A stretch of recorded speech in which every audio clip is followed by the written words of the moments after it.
So in my last update, I made a bit of a controversial statement. This is going to be the tallest working lift hill on a model roller coaster of all time. I stand by that statement, but I think I do need to clarify Knex model coaster records as they stand right now, as far as I know. The tallest Knex coaster ever built stood at 36 feet tall, according to WorldRecordAcademy.com.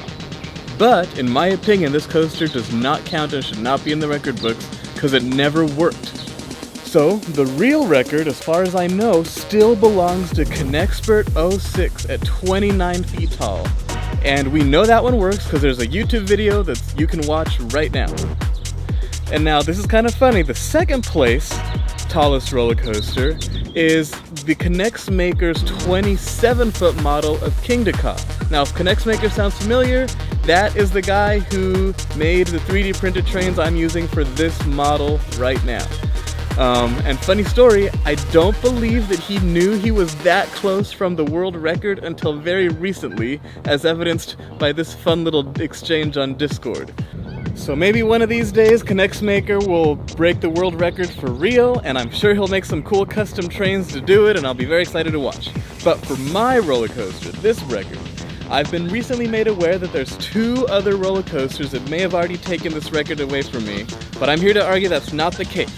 The first one is a 22-foot tall roller coaster that someone built indoors, which I'm still wrapping my head around, but it has this vertical tower that the train goes up twice. Except it's not a chain, it's this weird, interesting looking cable where another coaster car pushes the train up the vertical tower twice. Now that's this weird cable lift, which I don't think classifies as a chain hill. Now the second one that they say might break my record is this crazy thing. Now, while yes, that roller coaster is taller than mine, it uses tons of lift hills to get up to the roof of the house.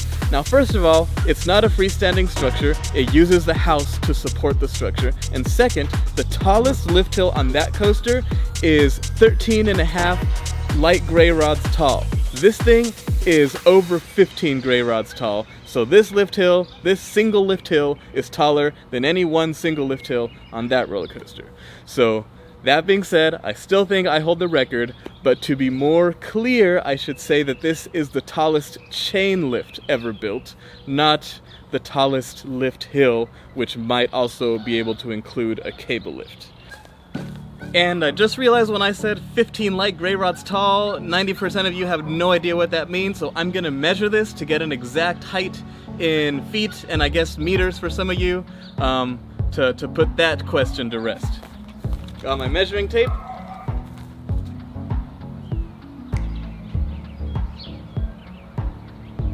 Oh geez. 130 inches. Ugh.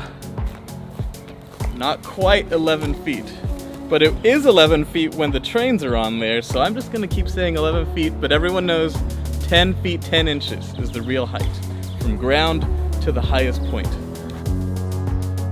Things on the coaster are moving a lot faster. I've already added the chain, and it slides really smoothly up the inner track that holds the Micro Knex chain. And I've also attached the drill. Now check this out a little more closely.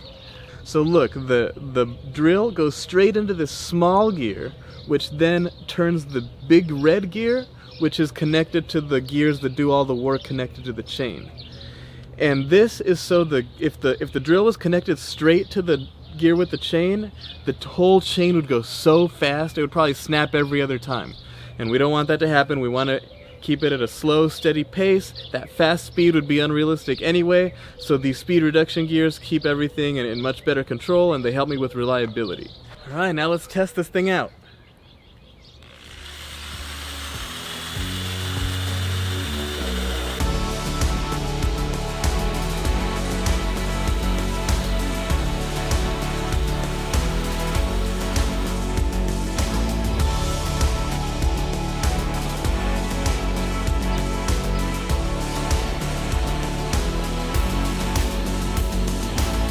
Okay, so I'm very excited to test having a train go up the lift hill, but before I do that, I need to connect the station to the lift hill.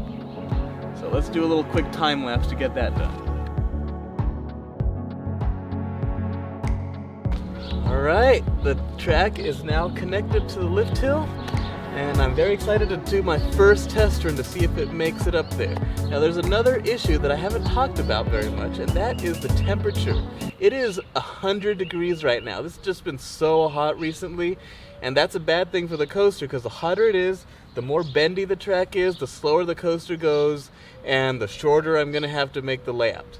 But I think I might have enough speed with it being so high. But anyway, I'm a little nervous if it makes this or not because it is so hot, but let's try it out.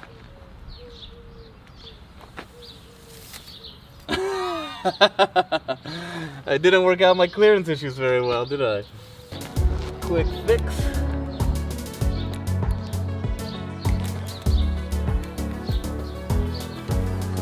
Try that again.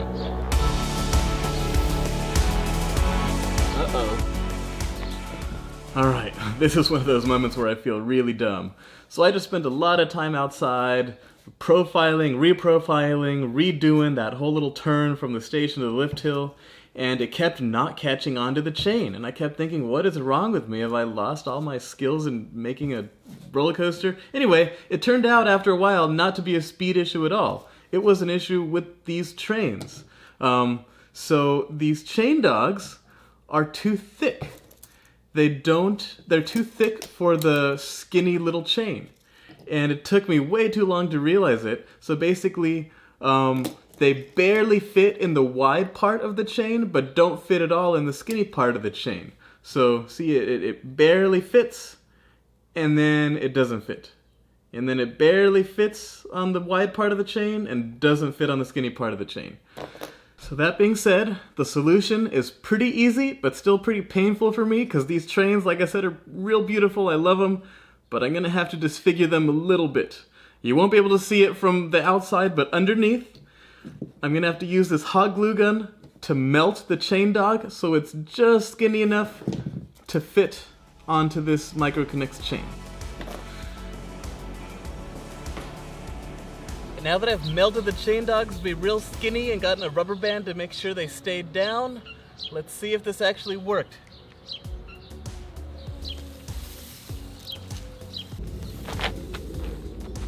Alright, hopefully third time's the charm. There we go. Alright, train number 2. Oh, that one went even faster. Alright, and the third and final train. Of course. Alright, I decided not to give up and keep going. I don't want to have any issues with the train catching on once I'm doing all the other stuff. So, this is the slow train. Here we go. Catches on.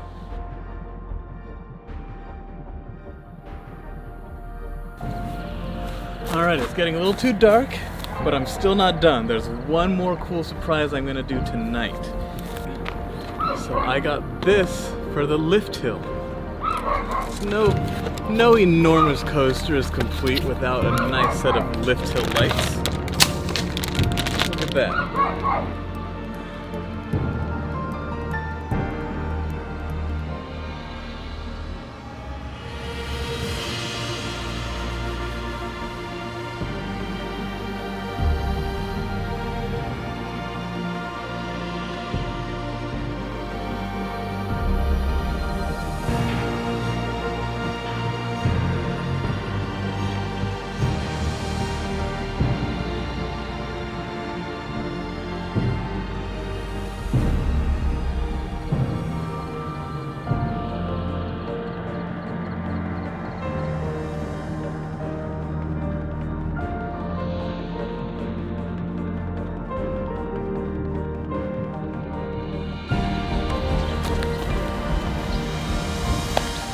Time to test this thing for the first time. Got the train in the station, the Lifthill's working, and I made this temporary big ramp just to see how high it goes. It's 99 degrees out, so who knows what's gonna happen.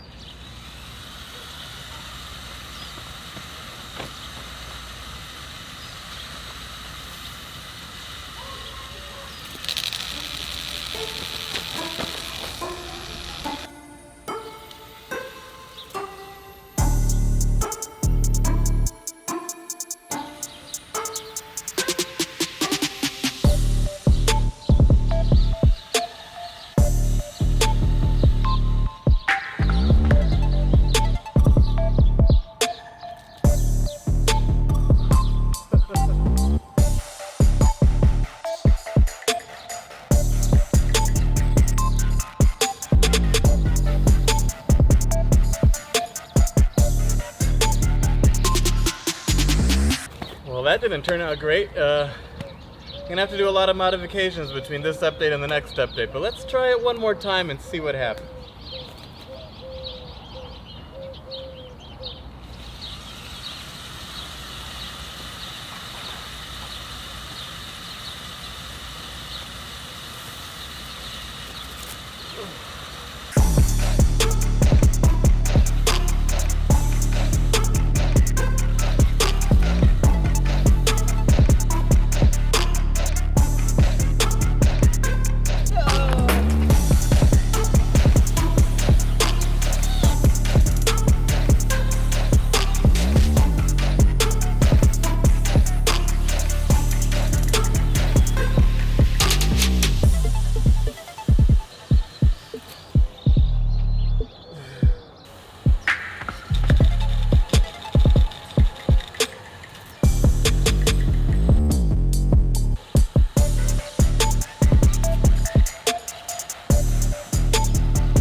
All right, we did it.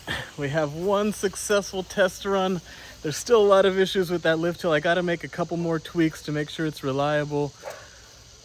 And it just snapped again.